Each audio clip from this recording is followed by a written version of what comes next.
Nggak, lu kecewa nggak Pak Anies nyapres? Iya kecewa. Gue udah bilang kok bahwa gue nggak dukung dia nyapres. Gue bahkan berharap dia kalah. Kenapa gitu? Sekarang Anies Baswedan kan bingung, nggak punya panggung, nggak punya panggung, jadi bingung mau jadi apa? Partai nggak punya, diajak partai lain enggak, punya jabatan enggak, makanya kerjanya di nongol di YouTube orang mulu. Lu undang dia ke sini, datang dia, yakin orang nggak ada kerjaan. Konsisten dan semua rekan-rekan pembicara, insya Allah pasangan besok Pak Karyono. Kemudian Bung Susmono, memang kalau bahasa Jawa itu tulisnya A, tapi bacanya O. Kalau tulisnya O, bacanya O. Jadi Daryono, kalau nulisnya O, harusnya Daryono, memang tulisnya A. Bung Ipeng, moderator, dan semua teman-teman yang saya sangat hormati. Betul-betul sebuah kehormatan bisa ikut berbagi pikiran, berbagi gagasan dalam sebuah serial diskusi yang nantinya menuju ke Konverda. Menurut saya kasih catatan dulu sebelum sampai ngomong temanya ini. Ini kan 5 kali ya. Jadi pejuang pemikir, pemikir pejuang itu diwujudkan betul dalam rangkaian ini. Iya. Biasanya kalau ada Konverda Musda ya sudah langsung Konverda Musda, bukan?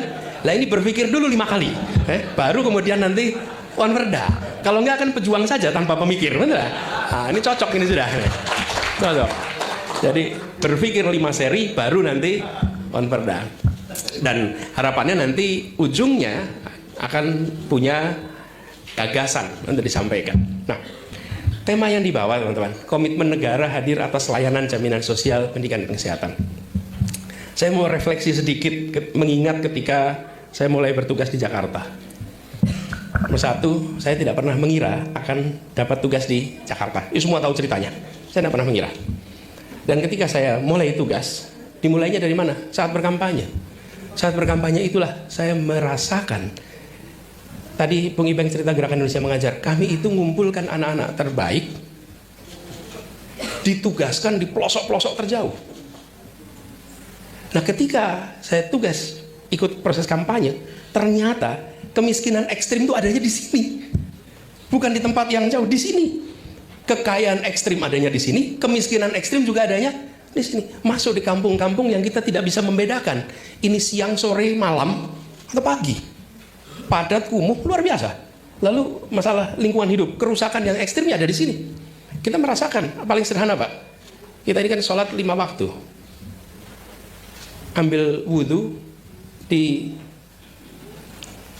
Ciganjur, habis itu acaranya di Penjaringan, airnya rasanya beda Pak.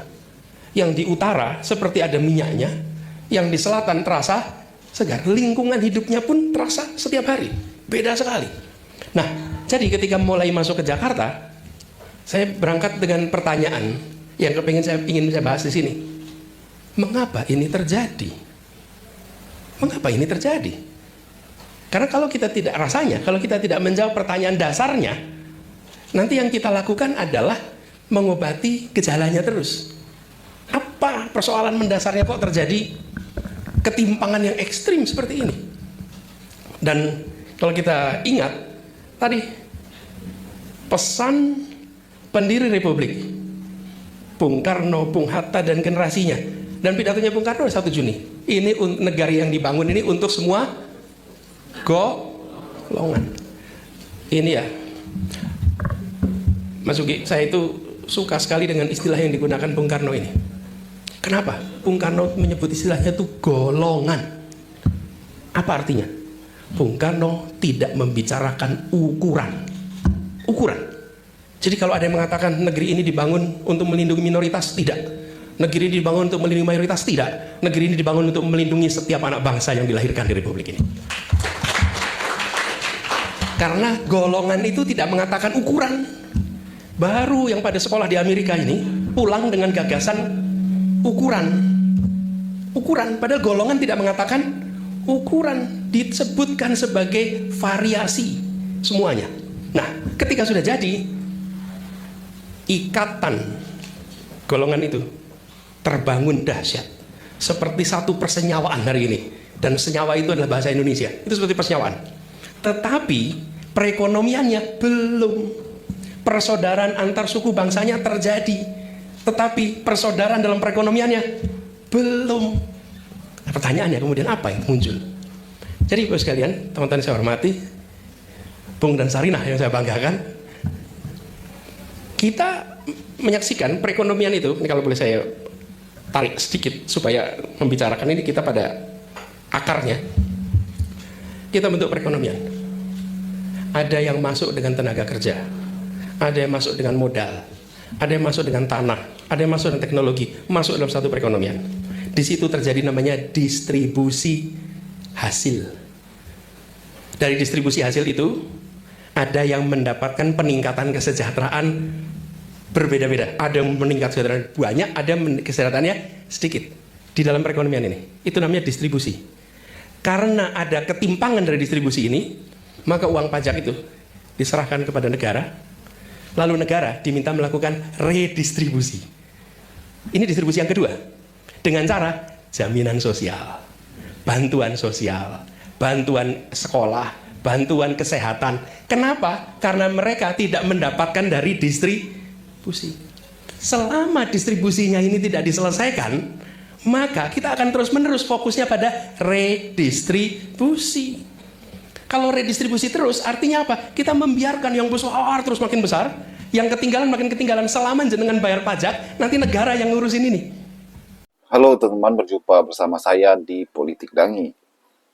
Kita akan membahas santai ya, terkait dengan Panji Wijaksono yang kemudian kalau kita lihat VT-nya teman-teman, bahwa beliau itu ya berharap Anies kalah di Pilpres. Karena menurutnya ya, dia tidak setuju jika Anies itu maju sebagai calon presiden kemarin. Ya kalau menang ya pasti ya akan mendapat bagian juga kan, ya kan. Ya mentang-mentang Anies kalah, akhirnya ia bilang bahwa dia tidak setuju dengan Anies maju di Pilpres. Ini kan kocak teman-teman. Dan kemudian di VT-VT lainnya, bagaimana ia tuh kadang menyindir Anies ya. Katanya Anies pengangguran lah dan sebagainya ya. Ya, Panji Wijaksono ini ya ibarat kata itu musuh dalam selimut ya. Teman jadi musuh. Kenapa? Karena Panji ini kita tahu bahwa Panji ini adalah seorang komika, artis yang kemudian itu memang mendukung setia Anies Baswedan, teman. Tapi kadang menggigit juga ya, menggigit Anies gitu ya, menusuk-nusuk Anies.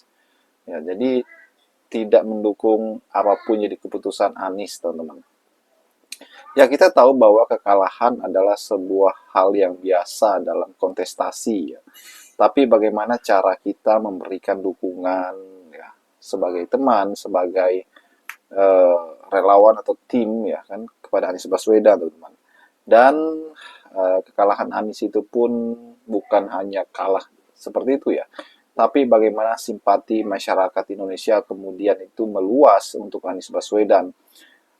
Kemudian relawan tim Anies itu semakin kompak ya, apalagi dengan terbentuknya organisasi masyarakat ya, ormas, gerakan rakyat yang kemudian digadang-gadang menjadi sebuah partai Anies Baswedan ke depannya.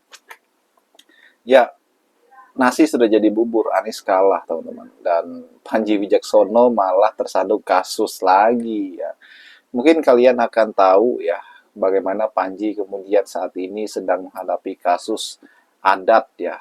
Ketika di tahun 2013 ya videonya beredar, ia menyoroti adat dan budaya ya suku Toraja ya. Kemudian suku Toraja tersebut tidak terima dengan pernyataan Panji Wijaksono ini, teman-teman. Kemudian ia saat ini sedang mengalami gugatan adat dan sebagainya ya. Ya itu urusan pribadinya, teman-teman, karena nggak bisa jaga mulut.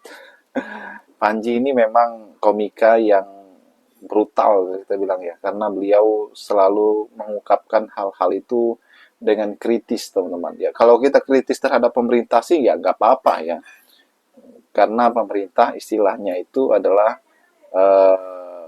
kita gaji, rakyat menggaji. Tapi kalau menyindir kiri kanan depan belakang yang bukan pejabat publik kan itu kacau juga ya kan. Itu jadi bumerang bagi dirinya pribadi ya. Terbukti ya saat ini.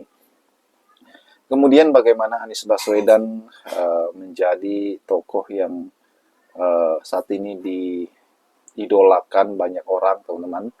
apalagi beliau saat ini sangat bisa dikatakan sangat sibuk dengan berbagai macam kesibukan jadwalnya ya, sana sini menghadiri acara, mengajar, kuliah, dan sebagainya. Ya maklum tokoh nasional teman-teman ya, beliau sangat-sangat menjadi primadona politik saat ini ya, elektabilitasnya semakin naik walaupun ia bukan pejabat publik. Bagaimana menurut kalian?